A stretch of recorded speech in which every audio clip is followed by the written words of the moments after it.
Okay, I'll just let people trickle in for less than a minute, and then we'll get started. It's being recorded, so if people come in late, don't worry, it'll be posted online, and we'll also make sure to send out the recording to the people who registered. So, yeah, if you catch me during the presentation, don't worry, it'll all be saved somewhere.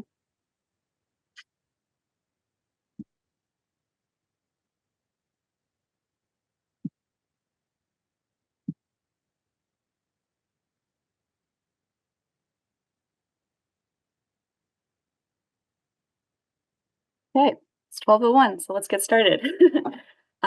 Welcome to the Creative Projects for Schools information session. This is an education grant for the 2024 through 2025 school year. And you'll find out if you're in the right place. All right. So here's a general idea of what Creative Projects for Schools is. This is a grant that supports creative learning experiences for students, K through 12 students, to uncover hidden talents, discover and express their own ideas, build confidence, explore the natural world, and connect to their history and community. The types of projects that we might fund under this grant include residencies, field trips, performances, art showcases, poetry readings, mural projects, art integration trainings, oral history projects, and much, much more. These are definitely just some examples, but not all, and we are really looking forward to what people end up applying with.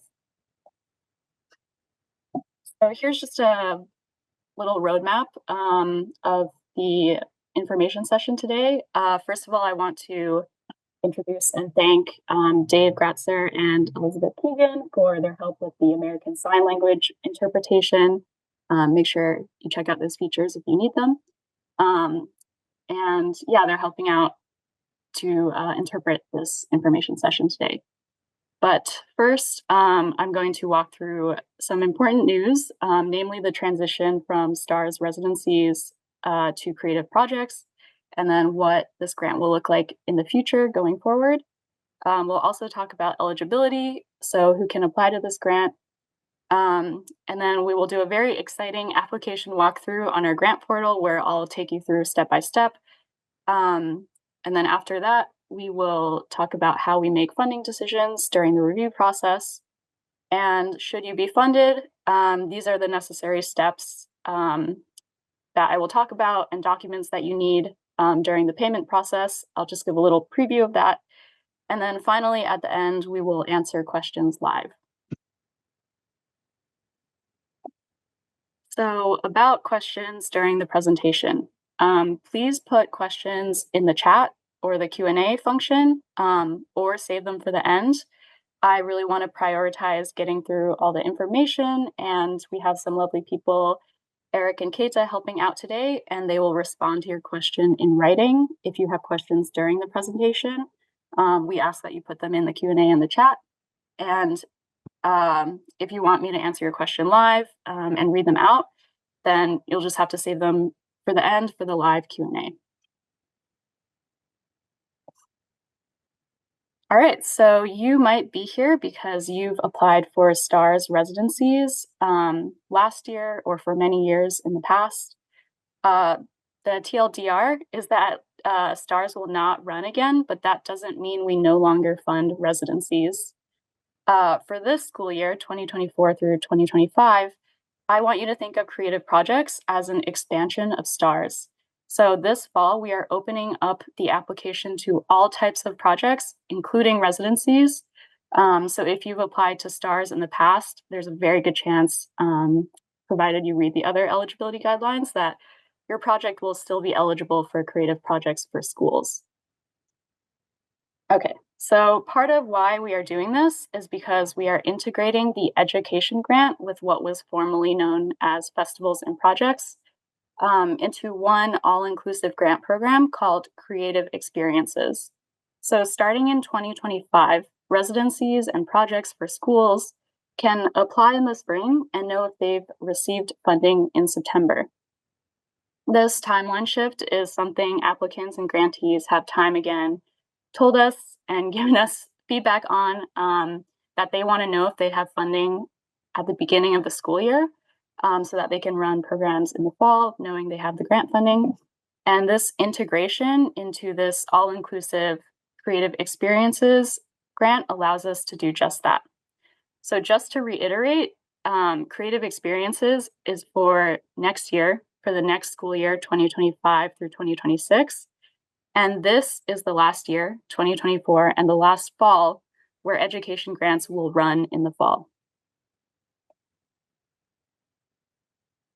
So I want you to take away two big things from this. First of all, for this school year, 2024 through 2025, any project for a school and for students at a school are now eligible, including residencies. So residencies are not going away just because STARS, the name is going away. And will not be running STARS this year. The grant for this fall is Creative Projects for Schools. The second takeaway is that for the next school year, 2025 through 26, be prepared to apply in the spring of 2025 for that school year for a grant program called FY26 Creative Experiences. This grant program will open in early March and close in late April. So that's the news for the future. Let's talk about now this fall 2024 through 25 school year. This is what you need to know about the Creative Projects for Schools grant. So the grant amount is a flat $5,000. The deadline is in exactly a month on October 10th, 2024. And you will receive funding notifications in early December of this year. And schools or organizations are eligible to apply for this grant. So now we'll just dig deeper into what eligibility looks like. So in summary, schools and organizations, but what does that mean? The four following types of organizations are eligible. So first of all, we have nonprofit organizations, including nonprofit schools, that are registered to do business in Massachusetts in good standing with the Massachusetts Secretary of the Commonwealth at the time of application and listed in Corporate Division's Business Entity Database, or is a Massachusetts organization registered with the Office of the Massachusetts Attorney General's Nonprofit Organizations or Public Charities Division. That's a big mouthful and a lot of words to say. Can we look you up in one of these two databases to prove that you are registered to do business as a nonprofit in Massachusetts? The second type of eligible organization or school is a for-profit organization, including for-profit schools. So these are organizations, once again, organized or registered to do business in the Commonwealth in good standing with the Secretary of the Commonwealth at the time of application and listed in the Corporate Division's Business Entity Database, and is one of the following: a profit corporation, a multi-member limited liability company, including C Corporation, S Corporation, and partnership LLCs, limited partnership, or limited liability partnership. However, please note that single member LLCs and sole proprietorships are not eligible and they do not count in this for-profit organization category. So again, that was a lot of words and legal terms to say, can we look you up in the database to prove that you're registered as a for-profit organization or school to do business in Massachusetts? All right, and these last two are a bit more simple. So public schools or other government entities, such as federally recognized tribal, state, or municipal government entities in Massachusetts, are definitely eligible to apply. And unincorporated organizations with a Massachusetts address conducting the majority of its programming in Massachusetts are able to apply if they have an eligible fiscal agent. So if you have any questions about what your organization qualifies as, you can definitely reach out if it's like a more personal or specific question. All right, so I just want to point out that these organizations are not eligible if they receive one of these four other Mass Cultural Council grants. So the first one is FY24 or FY25 Cultural Investment Portfolio. And then the second is FY25 Youth Reach, FY25 Cultural District Investment Grants, and FY25 Festivals and Projects. So again, if you have questions about how your past grant affects your ability to apply for this one, please reach out if it's like specific to your scenario. And also, I just want to point out and highlight that individuals and single member LLCs are not eligible to apply directly this year for creative projects for schools. However, here's a big caveat to that. Keep in mind that schools and eligible organizations can still work with these non-eligible organizations. I know it's a very busy time of the school year for your school or your organization contact to fill out the application, but don't worry, because I'm going to explain how schools, organizations, and individual teaching artists can easily collaborate to write and submit this application together using the co-applicant feature in our grants portal. So just summary, if you're not eligible, you might be able to partner with a school or an organization that is eligible, whether you're an ineligible organization or ineligible individual.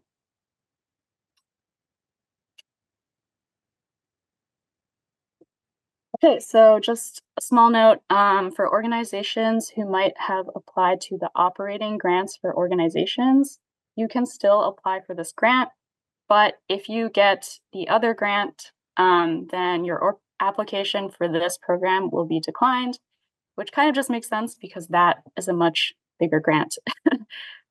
So, yep. And then, all right, now I am going to talk about this other eligibility point, which is one application. Only one application is allowed per organization or applicant, and this includes schools. So schools and organizations cannot submit multiple applications for multiple projects. And an organization and a school cannot submit two applications for the same project or the same school. That's because for this program, only one project, we will only fund one project posted per school. So please, please, please, before you write a beautiful application and submit it and put in all that work and effort, please check that the school is not hosting or submitting another project or application. We definitely don't want organizations and schools to submit applications that might not get reviewed because there's multiple applications or projects coming from that one school. So check with the principal or your school contact to make sure that's not the case. Oh, but actually, okay, so however, say multiple schools want to work with the same organization or the same individual teaching artist, that's totally fine. But the school needs to be the primary applicant on each of the applications. So basically, multiple schools can work with the same organization or teaching artist, provided they are the schools are the ones submitting the applications. All right, so now we'll talk about eligible projects. Eligible projects include students at Massachusetts public, charter, or private schools serving grades K through 12, and you will be asked to provide the name of the school in the application. It doesn't mean the school needs to be a co-applicant or be the applicant of the application, but you will just be asked to provide the location or the name of the students, the name of the school of the students that you're working with. Eligible projects also include projects that incorporate the arts, humanities, and interpretive sciences, and then projects that take place in this school year, so September 1st, 2024 through June 30th, 2025. Okay. Eligible projects also have a minimum project budget of $5,000 in cash expenses. And this includes all costs associated with the with the project, could be residency. And these include indirect costs, overhead, transportation, materials, professional development, any costs associated with the project. And finally, this project, in order to be eligible, must be accessible to students with disabilities. And feel free to reach out if you have any questions about that. And does not include activities that are inherently religious and does not discriminate. Okay, so now I am going to walk through the application in our grants portal so you can see or expect what you need to fill it out. Okay, so you should be seeing, actually, let me show you let me show you a summary first before I dig into that fun stuff. So we'll basically ask you for a project description, and we'll ask you about the type or discipline of the project. We'll ask for dates. It's okay if you don't have exact dates. Tentative dates are fine. We just want to check that they're in the eligible timeline.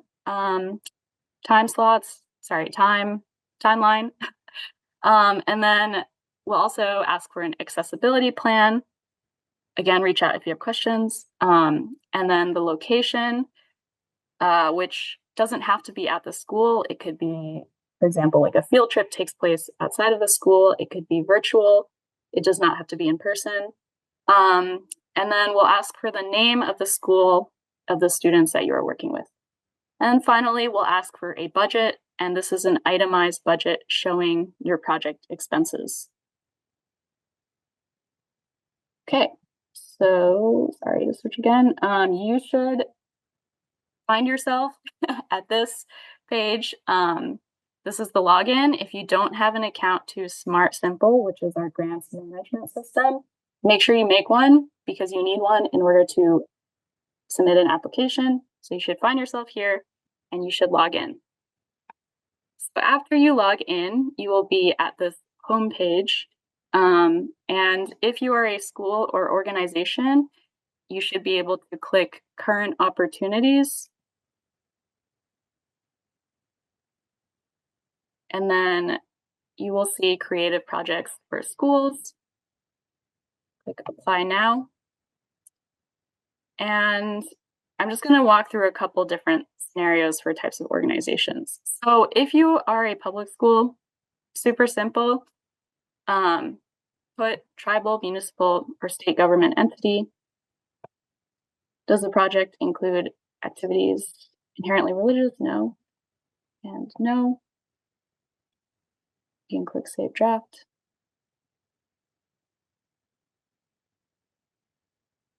And then you can click Check Eligibility. I'm now going to walk through a nonprofit organization.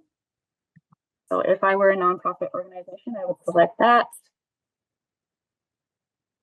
And so, okay, it's going to ask you to find yourself in the Secretary of the Commonwealth website database.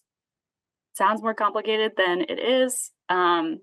You're going to click this link, and then it should bring you to a page that looks like this. So I am going to apply as Mass Creative. I'm just borrowing their name right now. And make sure that you select the right organization. So there's two different ones, but I want to be this one. I click on the record, and it should take you to a page that looks like this. So take a mental snapshot of this. And then you're going to copy the link. And I was able to find myself, so I'm going to click yes. And then I'm just going to paste the link in here. So don't paste just the corporation, state, MA. Like, it shouldn't be a short link. It should kind of be a longer link with some numbers and letters. And then I click no, and then I'm going to check eligibility, and I should be good. If you weren't able to find yourself in the SOC, you should click no. And then presumably, if you weren't able to find yourself there, you should be able to find yourself in the Attorney General's Public Charities Filing website. Again, you're going to click this link, which should take you to a website that looks like this. And I am going to select charity name contains, search,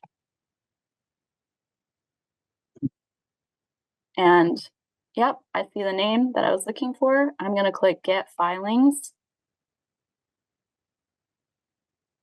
And then this is important, click view more. Make sure you go to a page that has all this information that looks official and the seal in the corner, and then copy this link, go back to your eligibility quiz and paste it in here. Okay, today I wasn't able to find myself in either of these. Check eligibility. It's probably not, you're probably not eligible for this project, but if you are, yeah, if you have any questions about this, please reach out. That's basically how it goes. Okay.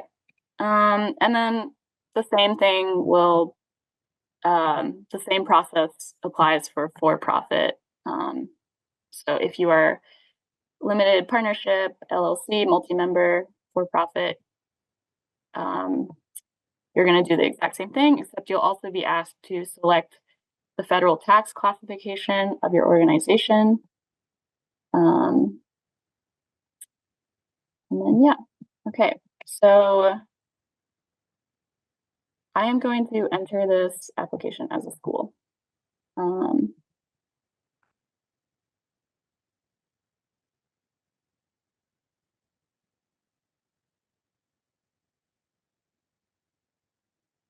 Right, so after I click save draft, I click check eligibility, click proceed,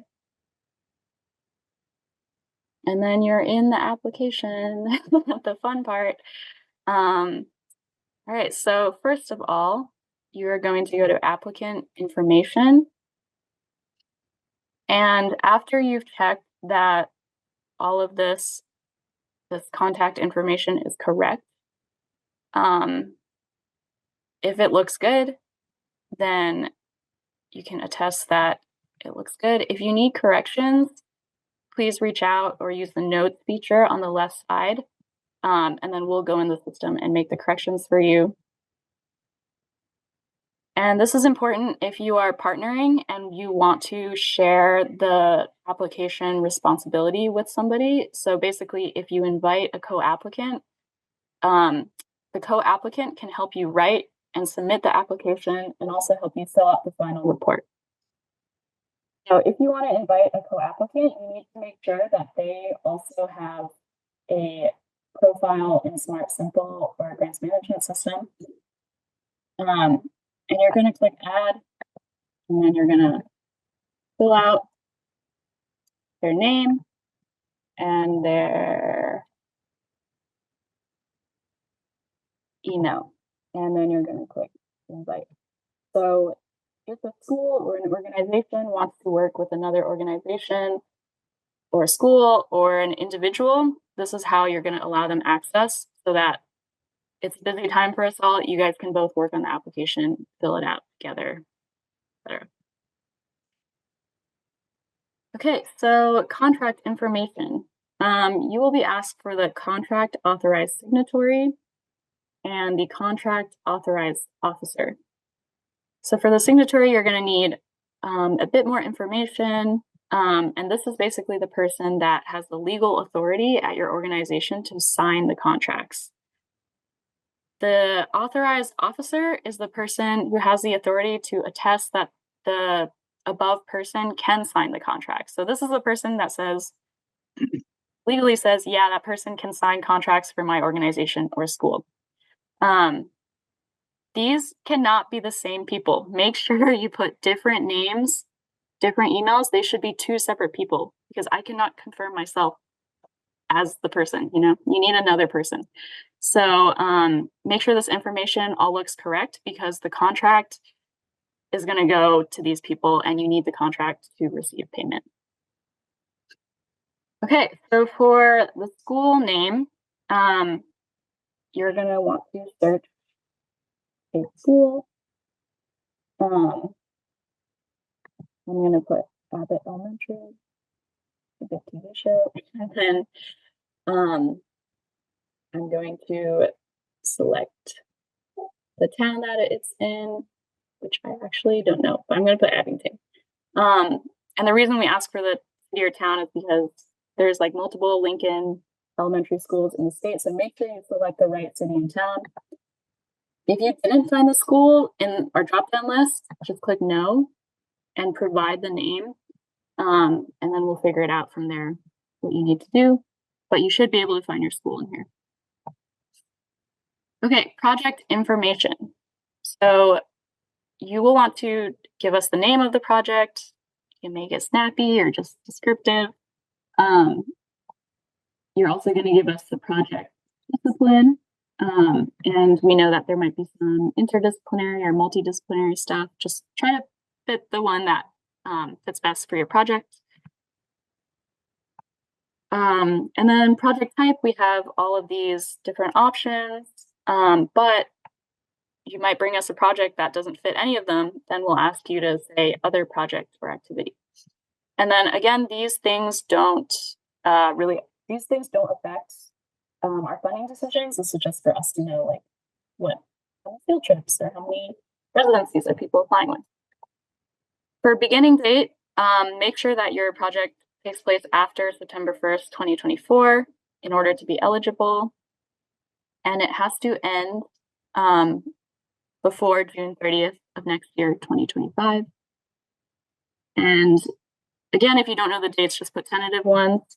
And you can also, this is optional, if you want to explain what dates you, like why you pick these dates or give more explanation, you can. And then for this, we're just asking for a 1-sentence description, just a very quick, simple, like this is what the project is. And then later you'll go into a more detailed description where you can describe what is actually happening at this project, what is the goal or the purpose of this project, so you can have a better idea of what you're applying with. You'll also be asked to describe how your project incorporates the arts, humanities, and interpretive sciences. And then for your intended audience, really what we're looking for here is just what grades or classrooms or maybe special populations that you're working with at the school. Just give us an idea. We don't need the name of every student. And then it's okay if you don't have the exact number, just estimate how many students you will engage with this project. And again, this does not affect funding decisions. We just want to have an idea. And then if you're hiring and compensating any teaching artists or scientists or humanists, then you can select yes if you are. If you're not, you can select no. And then if you don't know, if it's kind of up in the air, you can select I don't know. And then for this, you'll just want to describe your accessibility plan. And if you have any questions about this, you can contact charles.baldwin@mass.gov. And you can also read our access policy and get an idea of what an accessibility plan is or what it looks like if you've never written one before. And then additional links is completely optional. You don't need to share any social media or flyers or posters, but if you want to, we welcome you to. Again, this doesn't affect your funding decision. So these uploads and additional links are totally optional. Okay. All right, so for project budget, you are just gonna want to click the plus, and then this will give you a category for your budget. So say travel or transportation, getting to the school, teaching artist, and I can put 200. And then you want to make sure that in order to be eligible, that you have a total expense of at least $5,000 or more. So it can't be $4,999. That will not be eligible. And then if you have any other sources of projected income, then please describe what those are here. So if you're getting other funding from other places, just put them here. And in-kind support is any non-cash donation, like use of space, goods, services, time, expertise. That's not necessarily monetary. Okay, and then that was the application. So once everything is filled out, you can double check it. You can work on it with someone else. You can click I agree, and then you can click submit. So make sure you don't just save draft. Make sure you click submit in order to give it to us to review. And yeah, if you click submit by accident, just let me know. If it's before the deadline, you can open up the application, but please be sure that you're ready to click submit before you do so. Okay. So that was the walkthrough. These are just some reminders I want you to remember. The contract authorized signatory and contract authorized officer have to be different people. Please don't put the same person. If you do, we'll have to reach out. We'll have to ask you for the right contacts, and it'll just kind of delay the process. Co-applicants can write and submit the application, but they cannot start the application. So the primary applicant has to be the one that starts the application and invites the co-applicant. The primary applicant handles contracts and receives the payment. So yeah, the co-applicant does not do any of the grant payment or contracts. And then the budget can include any expense associated with the project. So transportation, materials, overhead, pay for teaching artists, etc. These are all included in that $5,000 minimum. And then the grant amount is a flat $5,000, regardless of how expensive your project is. All right, so how do we make funding decisions? What happens during the review process? So this year we're using these 4 priority points. We use priority points to make our funding list. So this is kind of how it works. Every eligible application starts at like 0. And then for every priority factor that you meet, you'll get a certain amount of points on your score. And then that score is how we create the list. And then we basically fund down that list until we run out of funding. So these include projects with schools in under-resourced cities and towns, projects that hire and compensate teaching artists, applicants that have not received funding from Mass Cultural Council in the last 3 fiscal years, and then BIPOC-centered organizations or BIPOC majority schools. So keep in mind that funding priorities are different from eligibility. So even if you didn't meet any of those 4 priority points, if you met some, if you met all, if you're eligible, then you can apply, and we definitely welcome you to apply if you have the bandwidth and the space to do so. Yeah, so basically funding priorities are different from eligibility. Also keep in mind that local cultural council funding does not count as previously funded. It was really just those 4 grants that I mentioned earlier in the presentation. Also keep in mind that in order to meet the BIPOC-centered or BIPOC majority priority point, you only get 1 priority point for this, and it goes to the primary applicant. So if the school is partnering with an organization and they both meet the BIPOC majority or BIPOC-centered priority point, you can't get both. It has to go to whoever is the primary applicant. And then But also, if a school is applying, the school doesn't meet BIPOC majority, but the organization is the co-applicant and they are BIPOC centered, we go off of the primary applicant, which is still the school, so they wouldn't get that priority point. And then, so for public schools, we use the Department of Elementary and Secondary Education, their database and their demographic statistics in order to assign the BIPOC majority school priority point. So public schools don't need to do anything. We have that information already.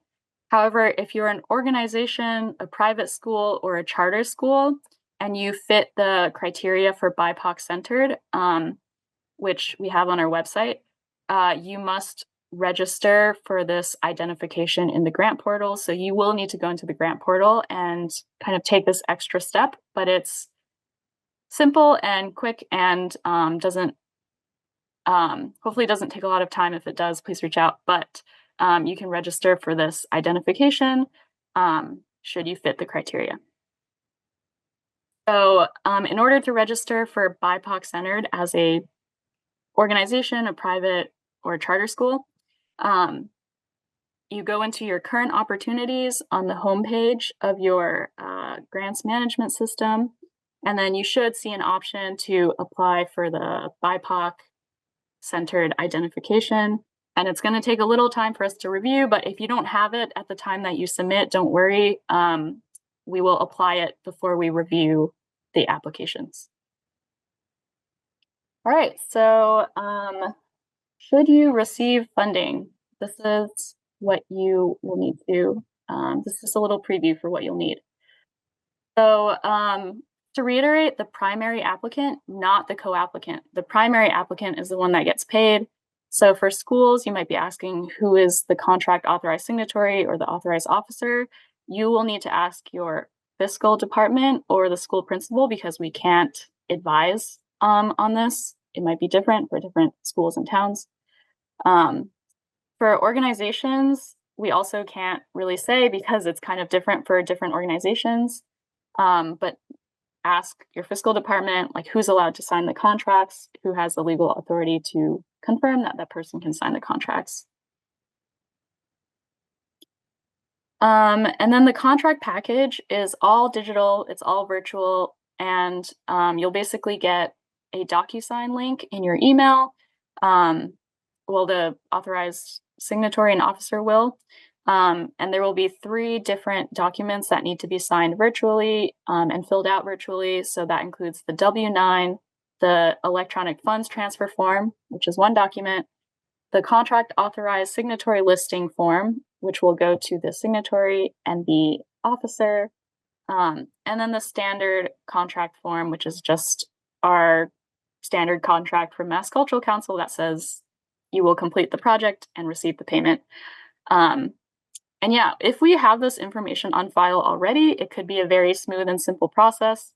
So if there were changes from last year when you received funding, make sure you put that in the application. But if there were no changes, then it should be way more streamlined and we might not need some of these documents. But you will definitely need to sign the standard contract. Okay, so often when things are paid, schools or organizations might be looking for that payment. So for schools, for public schools, keep in mind that the payment will be electronically deposited to the town treasurer. So just make sure you keep all the documents and records, and it'll help you track that down if you need to. And then for charter schools, schools within a regional school district or private schools, the grants will be sent directly to the school or the school district. And then for organizations, it'll be deposited electronically directly as well. So that's why we ask you to double check the contact information for the primary applicant, for the contract authorized signatory and the contract authorized officer, because if those emails are incorrect or the names are off, then it just makes the process harder because we'll have to come back to you to get those corrections. Please double check that they are not the same person, the authorized signatory and the authorized officer, because we'll have to get the correct information. So just double check that all the emails are correct so that the forms and our questions, if we have any, are going to the correct place. Okay, so that was a lot of words, and we will do our live question and answer now. However, if you don't get a chance to get your question answered during this session, or if you think of a really good question later on, don't worry, we have virtual weekly office hours where anyone can drop in and ask questions, and I'll be there maybe with my lunch eating, but anyone can drop in and just make sure you register on our agency dates link. And then I definitely suggest you attend the earlier ones. Please don't leave your questions for the last minute, because we want to make sure that people are prepared to submit before the deadline, well before the deadline. And we're here to help. Please reach out by email. I'm pretty responsive, especially during this time. If you have any questions about the guidelines or your application, if you need technical support, like if you need help logging in or something is not letting you submit the application, I'm not good with computers, but our grants team at mass.gov is, and they will help you out with whatever technical issues you have. So, but yeah, if you have any questions, just remember that we're always here to help. We know that there was like some changes and transitions this year. This is kind of a new thing that's happening. So we want to make sure that we're supporting everyone during it. All right. And then let me stop sharing so that I can see questions. Great. And Amy, do you want me to summarize some of what we've gotten in the Yeah, question and answer? that would be great.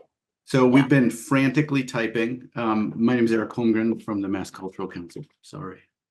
We've been frantically typing away. There's been a few themes of questions. First, this is not a reimbursement grant, so you will not be required to submit receipts. If you're awarded the grant, you'll be awarded the full $5,000, and those funds are to be used for expenses related to the project. We do not dictate exactly what those are. We don't feel like as a funder we should. We trust that schools and teaching artists know what is needed to successfully execute a residency. You will need to report to us on those expenses in a final report at the end of the year. There were several questions about what do I do if I'm working with multiple schools? The shortest and best answer is to be in touch with Amy. You can contact her at amy.chu@mass.gov. Each one of those situations tends to be unique. Typically, each school will have to apply. You won't want to apply as a district because the way the weighting works for the priority points are based on the DESE data for each individual school, not for the district as a whole. So you'll need to have an individual school apply. Whether or not each individual school has $5,000 of expenses or what the experience of students looks like, it's different in all of these. So just be in touch with Amy directly and she can kind of talk through those kinds of grants because they are a little bit tricky. The minimum grant is $5,000. So you need to show $5,000 of expenses for your grant. It can be more. So if your residency has an actual cost that's much higher, $10,000, $15,000, or $7,000, all you need to do is show at least $5,000. You can in the application put in 7, 8, 9, whatever the actual cost is. We do not have restrictions on what you're allowed to pay teaching artists. We believe they should be paid, a living wage. We do not have restrictions on how the funding should be used. Essentially, with the exception of you can't buy booze. Anything that's not allowed by the Commonwealth of Massachusetts, you can't use it on those, any discriminatory activities, etc. That's all in your contract. But other than that, again, we're releasing this funding, recognizing that schools and organizations know best how to do that. I think that was the sort of the big chunks of questions, but if we want to take any others, Amy, please feel free. Thanks, Eric. That was a good summary of a lot of stuff. I see a lot of questions. Um, I okay, I see two open questions. From Michelle, thank you. Are those going to be available next year? I was not clear, thinking those were already closed. I'm not sure which grant you're talking about being available next year. If you're talking about creative projects, no, there's no creative projects happening in the future, but we are integrating with creative experiences, or what was formerly festivals and projects. And that's kind of an all inclusive fund projects, festivals, experiences. Um, and that grant opens in early March and ends in late April. Um, so make sure that you're just staying in tune and talking to the schools that you want to work with to prepare for that spring application. But there's no more fall education grants after this year. So 2024 is the last fall where that is happening. Um, Someone said, I met with a school today that wants me to come for a residency. They are using the Creative Project for School grant for a different organization. Is there another grant that they can apply for me? Um, I would say check out the local cultural council grants, but other team members might be able to answer better. But again, like the eligibility is one project per school, one application per applicant. So they can't apply for two creative projects for schools grants. So you can email me. We can work, like, there might be other schools that you could work with that don't have a project going on. So yeah, if this sounds like kind of a specific situation, so reach out to me. Um, all right, we are planning a full day festival involving up to 20 artists and humanities instructors. Can money be used to pay a staff person working beyond school hours to plan the festival? We don't have a restriction on that right now. We don't have a restriction on that. So, yeah, any cost associated with the project is eligible, but you might want to check if there's other rules like outside of our grant program, and maybe the school might have rules about that. So just double check that. But for our grant program purposes, no, there's no um, restriction on that. If working with multiple grades for a residency, do you require a coherent, unified theme? So that is a term from STARS residencies, and you're still applying with one project. So you can't. I don't think you. I don't think it would be eligible to do like two separate, complete separate projects. They should be relate, like everything in that project description, um, in that application, whatever it describes, um, should be that project. So it might not need to be like a one theme, but if you're working with multiple grades, but the project should look like one project. um, so I hope that answers your question. But yeah, send me details for this before you start writing the application, and maybe we can talk about it. The teacher I'm partnering with is the music teacher at two different schools with two different administrations. Are the schools both eligible to apply through him, or would that be considered too many applications from one applicant? Um, I I might I might need to email you about that one. Um, yeah, I that sounds like a very specific situation too. So I kind of want to hear more about what that employment looks like. So sorry, this is a common response, but email me at amy.chu. Um, but good question. That yeah. Um, but we'll talk.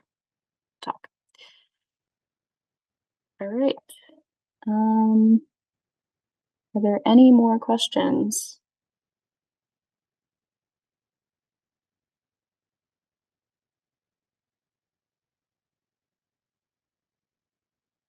Okay, so yeah, it looks like there's a lull, um, which is Yeah, very, very cool. So we will have office hours and you can drop in and talk to me more. You can also email me. Oh, sorry, one more question. If we want to run this program in fall 2025, we would apply in spring 2025, correct? No, so the spring 2025 Creative Experiences grant is for the next school year. Oh wait, sorry. Yes, sorry, the numbers are confusing. Yes, for fall 2025, apply in spring 2025, which frankly makes sense. So yeah, um, yes to this question. Can two schools from the same district apply? Absolutely, as long as they have different DESI profiles and count as different schools, um, they can both apply. Yeah, we definitely have different schools apply from the same district. Okay, so I think that was all the questions, and we have virtual office hours. Reach out by email for more specific questions. I want to thank our ASL interpreters. They did an awesome job. And this recording will be sent out and posted online. So don't worry if you missed any or some of it or want to rehash any of the information. Um, it will all be available somewhere. So yeah, I'm looking forward to reading the applications and seeing what people come up with for creative projects. Okay.